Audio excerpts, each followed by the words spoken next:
Le fer à béton est extrêmement utilisé dans la grande majorité de nos constructions depuis quelques décennies, mais on ne le voit pas. Il est comme dissimulé dans le béton.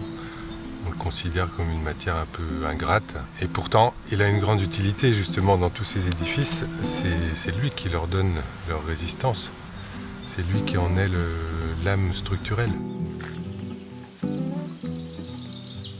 Moi, j'ai décidé de le mettre au grand jour, ce fer à béton, de le mettre à nu, de le montrer à voir et d'en explorer toutes les possibilités et les prouesses structurelles qu'il propose.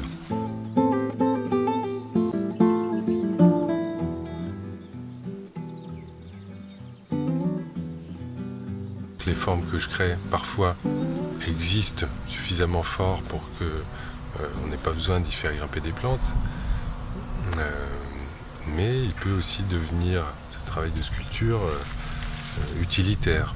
Il peut trouver son usage comme celui d'une tonnelle ou d'une pergola, si les plantes apportent leur part au travail.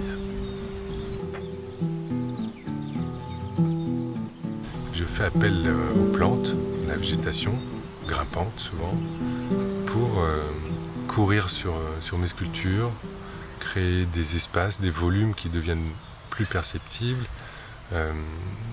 habillés de verdure, proposer même parfois des tapis de fleurs suspendus pour courir sur ces lignes très tendues que je lui ai proposées.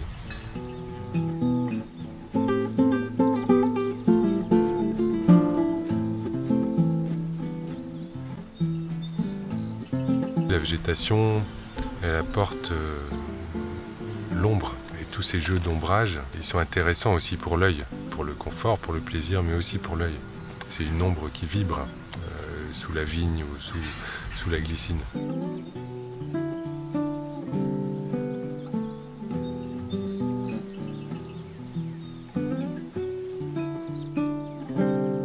Toutes mes sculptures s'appuient sur un élément vraiment important pour moi qui est la courbe. À l'image de ce que fait la nature, j'utilise la courbe pour trouver le maximum de résistance avec le moins de matière possible. Si on se penche sur une simple feuille d'arbre, sur un coquillage ou sur la structure d'une coquille d'œuf, on se rend compte que la manière dont la nature résout cette quête, c'est-à-dire avec très peu de matière, trouver une grande résistance, de la force, eh bien c'est la courbe, et plus précisément la double courbure, c'est-à-dire que c'est courbé dans les deux sens. Et ça décuple de manière incroyable la résistance d'une surface par rapport à un plan, par exemple, ou un angle droit.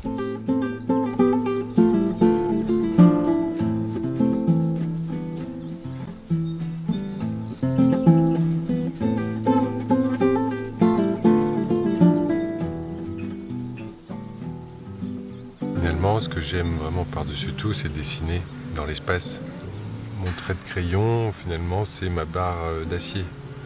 Je la jette dans l'espace, je la laisse, ou je la guide pour qu'elle définisse une forme. D'ailleurs, c'est ce qui est magique, c'est que très vite, avec quelques tiges, on définit un volume.